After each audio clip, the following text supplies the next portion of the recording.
is Professor at the American University of Paris, Michelle Couot. She works on many issues related to race and the law and is author of the book Reading with Patrick, which explores racial and economic inequality in the US. Thanks very much for being with us on the programme. First of all, do you think this really is a watershed moment, as we heard many people in that report calling for, or is there a fear that it'll just die away and nothing will really change? I really believe this is a watershed moment. I'm always skeptical when people are told to be hopeful about systemic racism. We just see repeatedly over and over the disregarding of Black life, not just with police violence, but with prisons. And one thing that feels incredibly different about this moment is the broad-based interracial coalitions that we see all across the country.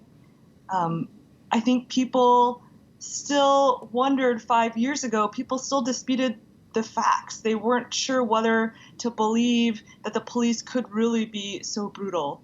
But 5 years later, and we think about all of the deaths at the hands of the police, it's not just George Floyd, who was kneed to death for 8 long minutes, but also Breonna Taylor, who was killed in her own home, Philando Castile, who was shot in his car while reaching for his license, Eric Garner, who was choked to death, Freddie Gray, who had a broken spine. And in some of these cases, such as Philando Castile and Freddie Gray, they weren't, the officers were acquitted.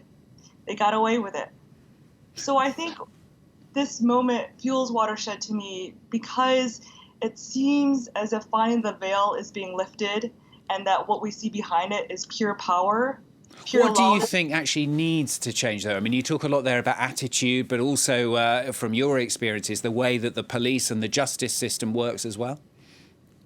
Yeah, so that is what feels different to me, which is that there are concrete items on the table that have been passed. So the city of Minneapolis voted to disband the police. It voted to cut off its contract with schools because in America we often solve problems in schools such as school fights and truancy by sending the police officers to the school to arrest 16-year-olds and 15-year-olds. In Los Angeles, we see a move to redistribute the funds for the police. De Blasio, the mayor of New York, has called for redistributing the wealth. I mean, I think people don't realize the New York Police Department budget is $6 billion, which is larger than the budget of the World Health Organization, larger than the GDP of 50 countries, and larger than the departments of homelessness, youth and community prevention combined in the city. And so when people say defund the police, they're not saying we won't have police anymore. They're saying let's redistribute these funds to the police to other things that actually help prevent crime, to tackle poverty. And what about the judiciary as well? Because you spend quite a lot of time, haven't you, working with the judiciary, working with people in prisons as well? I do, and I think one thing that hasn't worked in the past 5 years is relying too much on the judiciary, right? We thought that the police officers would face a jury that would convict them. We thought that waiting for Department of Justice reports that told us exactly what happened in these transpired events would fix things. And we thought also that when prosecutors and jurors would see the actual videos of these brutal deaths, that they would push for change. And actually, it turns out that technology and body cams don't necessarily improve the police. So I think what we're seeing is something broader than a legal movement, which is a movement to actually redistribute these sources of the police. And I think more fundamentally, we're thinking more broadly as a country is what does it mean to have a nonviolent state? What would it mean to actually to imagine a world where we didn't solve social problems through the prisons, through the police? And it makes a lot of sense.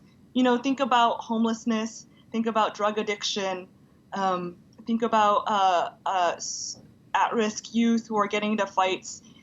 Our solution for each one of those things is to have the police go in and to arrest the person, incarcerate the person, and charge them for a crime.